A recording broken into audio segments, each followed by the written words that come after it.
مفتی صاحب آپ پہ میں آتی ہوں. مفتی صاحب مجھے یہ بتائیے کہ قبرستان جانا شب برات کو. بہت اچھا آپ کا سوال، اور لوگ اس میں تھوڑا مخالطے میں رہتے ہیں، کیونکہ آپ نے ایک پہلے بات کی کہ جو والد یا والدہ نہیں رہے، حیات نہیں رہے، ان کے قبر پہ جا کے یاسین شریف پڑھی جائے جو آپ نے بیان کیا. اسی سے میں نے قبرستان کو شب برات پہ جانا.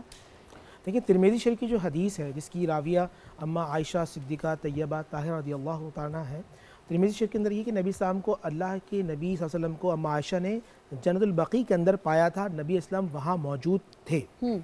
تو دیکھیں لوگ عید کے دن بھی جاتے ہیں، 9-10 محرم الحرام کو بھی جاتے ہیں اور دوسرے ایام میں بھی جاتے ہیں، مگر آج کی رات کا جانا یہ رسول اللہ صلی اللہ علیہ وآلہ وسلم کی سنت سے ثابت ہے. پہلی بات یہ آج کے دن یا رات میں جانا فرض نہیں ہے، واجب نہیں ہے، یہ سنت مصطفیٰ مستحب ہے. جو جاتا ہے وہ حضور صلی اللہ علیہ وسلم کی سنت کو ادا کرتا ہے، جو نہیں جاتا تو وہ گناہگار بھی نہیں ہے. ہاں وہاں جا کے کچھ کام کرنے کے ہوتے ہیں. ہمارے یہاں لوگ نعوذ باللہ من ذالک بہت سارے لوگ انوائرمنٹ کے چکر میں ہوتے ہیں اور لوگوں نے ہر چیز کو ایک آپ سمجھ لیں کہ فیشن کے طور پہ لے لیا. آپ جب بھی جائیں قبرستان کے اندر اپنے والد یا والدہ کی قبر پر سورہ یاسین کی تلاوت. میں آپ کو ایک نسخہ بتاتا ہوں اور سب سے مجرب عمل. آپ پریشان ہیں، لوگ ہم سے پوچھتے ہیں نا کہ آپ ان سے دعا کے لیے کروائیں، ان سے دعا کروائیں، ان سے دعا کروائیں. آپ کے والد اور والدہ زندہ تو ان کے پاس جائیں. اگر ان کا وصال ہو چکا ہے، جیسے مثال کے طور پہ یہاں اسد ایوب بیٹھے، ان کے لیے سب سے بڑا جو متبرک قبر ہے وہ ان کے والد کی ہے.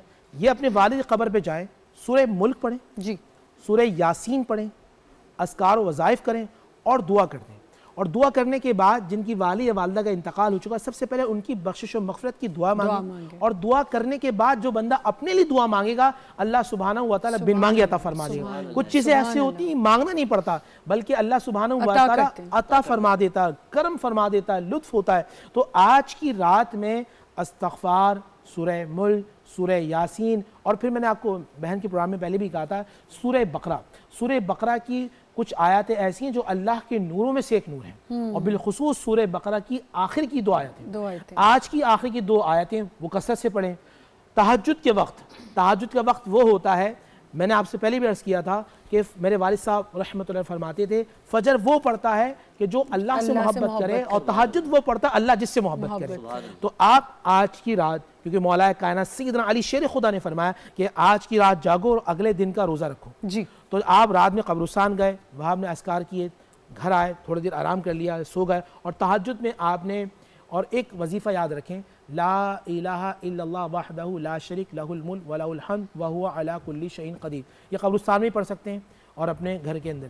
یہ وہ دعا ہے جو نبی علیہ السلام نے عرفات کے میدان میں مانگی تھی. آپ اس دعا پڑھ کے جو مانگیں گے اللہ سبحانہ و تعالیٰ آپ کو عطا فرما دے گا. آیت کریمہ کے حوالے سے اولیاء کامین فرماتے ہیں یہ کچھ قرآن کی وہ آیات ہیں کہ جو مانگا جائے اللہ دعا رد نہیں فرماتا. تو آیت کریمہ پڑھتے رہیں، اللہ تعالیٰ آسانی پیدا فرمائے. مفتی صاحب اینڈ کی جو 2 آپ کہہ رہے ہیں آیتیں، آمن رسول اللہ، اور دوسری کون سی؟ اسی کے ساتھ جو ہے آخر کی 2 جو آیات آمن رسول سے لے کر اختتام تک، آپ اس کو ایک مرتبہ پڑھ لیں، روزانہ معمول بنا لیں. کیونکہ حضور نے فرمایا، جبریل امی نے فرمایا تھا اے اللہ کہ نبی آپ کو اللہ نے آج جو کرم کیا ان میں سے 3 چیزیں معراج کے دن، ان میں سے ایک سورہ بقرہ کی آخر کی 2 آیتیں تھیں جو اللہ کے نوروں میں سے ایک نور ہے. آپ چاہتے ہیں، آپ پریشان ہیں، گھر میں بے برکتی ہے، کام میں رکاوٹ ہے، بے اولادی کے معاملات ہیں، اس کو کثرت سے پڑھتے رہیں، اللہ سبحانہ و تعالیٰ کرم فرماتا رہے گا.